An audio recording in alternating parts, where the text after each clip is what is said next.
जय माता दी। ओम नमः शिवाय। हर हर महादेव।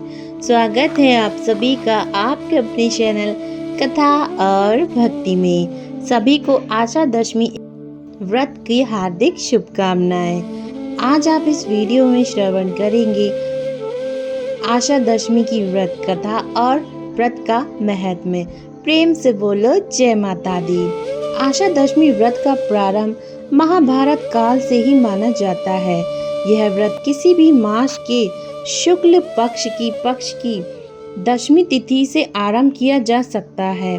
यह व्रत करने से मनुष्य के जीवन की सभी आशाएं पूर्ण होती हैं। जीवन की समस्त आशाओं को पूर्ण करने वाला आशा दशमी व्रत 5 जुलाई को है।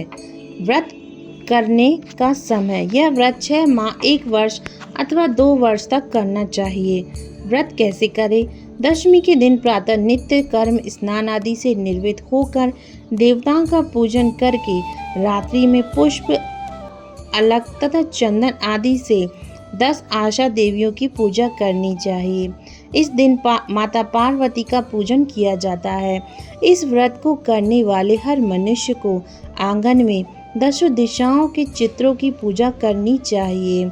दशों दिशाओं के अधिपतियों की प्रतिमा, उनके वाहन तथा अस्त्र शस्त्र से सुसज्जित कर 10 दिशाओं में देवियों को रूप मानकर उनकी पूजा करनी चाहिए।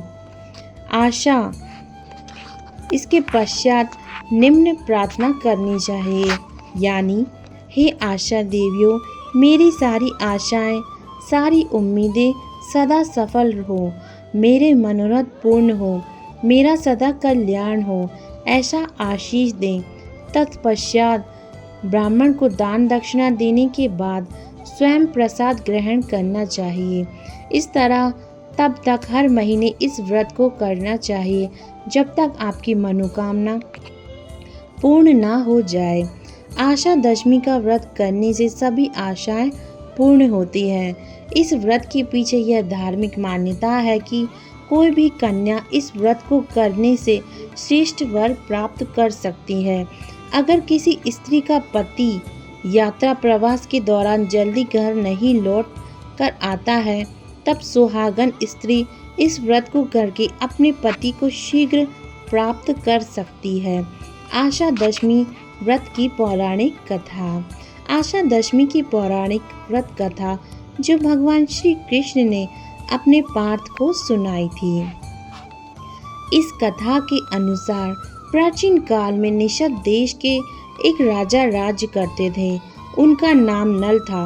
उनके भाई पुष्कर ने धूत में जब उन्हें पराजित कर दिया, तब नल अपनी भार्या दमयंती के साथ राज्य से बाहर चले गए थे। वे प्रतिदिन एक वन से दूसरे वन भ्रमण करते रहते थे तथा केवल जल ग्रहण करके अपना जीवन निर्वाह करते थे और जन शून्य भयंकर वनों में घूमते रहते थे। एक बार राजा ने वन में स्वर्ण सी कांति वाले कुछ पक्षियों को देखा। उन्हें पकड़ने की इच्छा से राजा ने उनके ऊपर वस्त्र लाया, परंतु वे सभी वस्त्र को लेकर आकाश में उड़ गए। इससे राजा बड़े दुखी हुए। वे दमयंती को गहरी निद्रा में देखकर उसे उसी स्थिति में छोड़कर वहां से चल दिए। जब दमयंती निद्रा से जागी तो उसने देखा कि राजा नल वहां नहीं है। राजा को वहां ना पाकर वह उस घोर वन में हाहाकार करते हुए रोने लगी। महान दुख और शोक से संतप्त होकर वह नल के दर्शन की इच्छा से इधर उधर भटकने लगी। इस प्रकार कई दिन बीत गए और भटकते हुए वह चैदी देश में पहुंची। दमयंती वहां उन्मत्त सी रहने लगी। वहां के छोटे छोटे शिशु उसे इस अवस्था में देख कौतुकवश घेरे रहते थे। एक बार कई लोगों से घिरी हुई दमयंती को चैदी देश की राजमाता ने देखा। उस समय दमयंती चंद्रमा की रेखा के समान भूमि पर पड़ी हुई थी। उसका मुखमंडल प्रकाशित था। राजमाता ने उसे अपने भवन में बुलाया और पूछा, तुम कौन हो? इस पर दमयंती ने लज्जित होते हुए कहा, मैं विवाहित स्त्री हूँ।